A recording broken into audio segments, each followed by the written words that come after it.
সালামুন আলাইকুম। জি, আমার একটা প্রশ্ন ছিল যে সালাতের শুরুতে আমরা কোন সহি সানা পড়ব? যে এই বিষয়ে স্যারকে একটু আমি বলার জন্য, বিস্তারিত বলার জন্য আহ্বান করছি।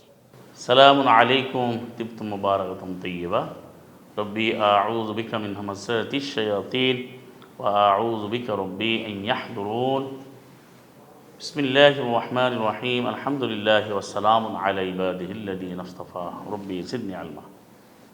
যে আমরা প্রশ্নটি এখানে শুনতে পারলাম, যে প্রশ্নটি আমাদের একজন উপস্থাপক তিনি তুলে ধরলেন, সে প্রশ্নটি হচ্ছে সালাতের শুরুতে সহিহ সানা কোনটি। এখানে বুঝতে হবে যে সালাতের পুরো কাঠামো, পুরো শিক্ষাটা আল্লাহ দিয়েছেন সাল্লাল্লাহু মুহাম্মদকে।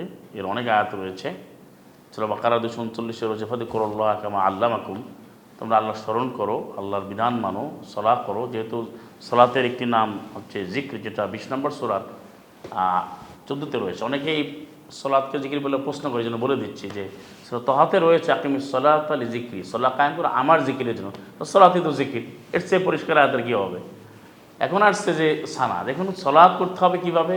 আল্লাহ বলেছেন এভাবে, ফাসাব্বি বিহামদি রব্বি, তোমার রবের হাম দ্বারা তাসবিহ করো বারবার। 50 নম্বর সূরা 39। তাহলে এখানে যে বিষয়টা তা হচ্ছে যে সালাতের শুরুতে আমরা যাই কিছু করবো, সালাত শুরু হোক শেষ হোক মধ্য হোক, সবে কোরআন থেকে করতে হবে, এটা আগে বুঝতে হবে। আর বর্তমানে যে করা বলা হচ্ছে সহিহ সানা করি, কারণ কি, প্রশ্নটি কেন আসছে সেটা বুঝতে হবে।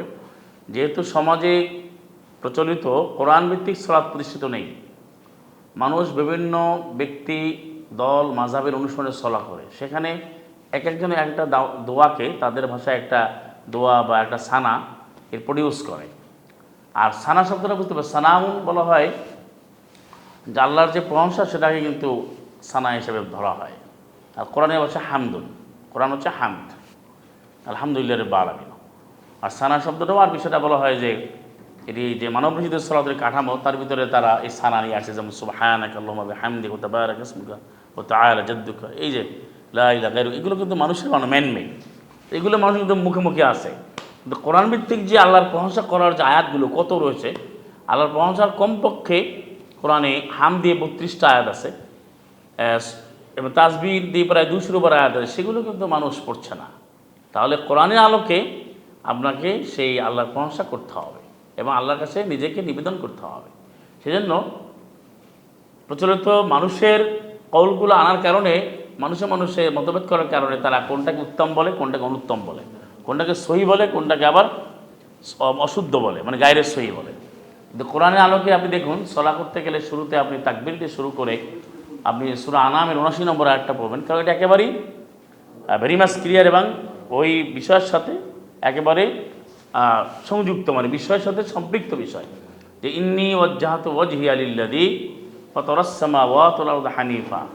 যে ইন্নী ওয়াজ্জাহতু কীভাবে মিলল, আপনাকে প্রশ্ন করবো যেটা আমি কেন বলবো, কারণ আমি যে সালাত তাকবীর দিয়ে শুরু করলেন, কেবল আমাকে বলেন, তো আপনি কিন্তু বলছেন নিশ্চয়ই আমি মুখ ফেরালাম, মানে আমার মনোযোগ দিলাম, আমি সব কিছু ছেড়ে দিয়ে আমি আল্লাহ দিয়ে নিবেদিত করলাম, নিবিষ্ট হলাম, আমার পুরো অস্তিত্ব যিনি আকাশ সমূহ জমিন সৃষ্টি করেছেন। আর আমি ঘোষণা দিলাম, আমি একনিষ্ঠভাবে ঘোষণা দিচ্ছি যে আমি মুখ ফিরলাম একনিষ্ঠভাবে, আমি মুশরিকদের অন্তর্ভুক্ত নই। তো এটা তো আপনি অবশ্যই আপনার ওই দৈহিক মোশনের সাথে, ফিজিক্যাল মোশনের সাথে মিল আছে। তাহলে কোরআনের আলোকে আপনি এই আয়াতগুলো পড়বেন, যেটা নবীকে আল্লাহ খাতামুন নবীন রহমতুল আলামিন সিরাজ মনিরা সাল্লাল্লাহু মুহাম্মদকে আল্লাহ শিখিয়েছেন যে বলো তুমি, হ্যাঁ নবী তুমি বলো, ইন্না সালাতি ওয়া নুসুকি ওয়া মাহইয়ায়া ওয়া মামাতি লিল্লাহি রাব্বিল আলামিন। 6 নম্বর সূরা আনামের 162। এখানে তিনটেই পড়বেন, 161, 162, 163, যে আমার সলাত, আপনি যে আদেশ করেছেন সলাত, তারপরে নুসুক, যে বিধানগুলো আমার উপর আরোপিত করেছেন, আদেশ করেছেন, সেই বিধিবিধানগুলো কোরবান সহ, আল্লাহর পথে স্যাক্রিফাইস সহ, আমার জীবন মরণ সব কিছু জগৎসমূহ রবের জন্য। তাহলে কোরআনের আলোকে এই আয়াতগুলো আপনাকে পড়তে হবে সলাতের শুরুতে তাকবীর দিয়ে।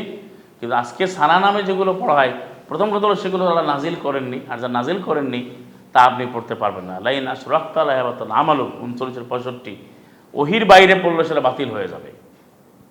ওয়ালাকাদ উহিয়া ইলাইকা ওয়া ইলাল্লাযিনা মিন ক্বাবলিকা, আল্লাহ বলেন এটা তোমাকে ওহী করা হয়েছে যেভাবে পূর্ব ওহী করা হয়েছে। এরপরেই বলেছেন আল্লাহ লাইন আশরাকতা, যদি তুমি শিরক করো তাহলে ইয়াহবাতান্না আমালুক, তার শিরকটা কোত্থেকে আসলো, মানে ওহির বিরুদ্ধেকারী শিরক হবে, আর শিরক হলেই আমল বাতিল হবে।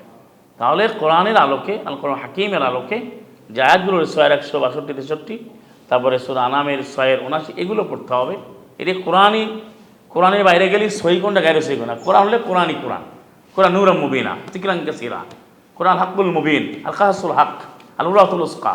এ কোরআন ভিত্তিক হতে হবে, তাইলে আর সহি মানে বিশুদ্ধ আর অবিশুদ্ধ বা অশুদ্ধের প্রশ্ন আসবে না।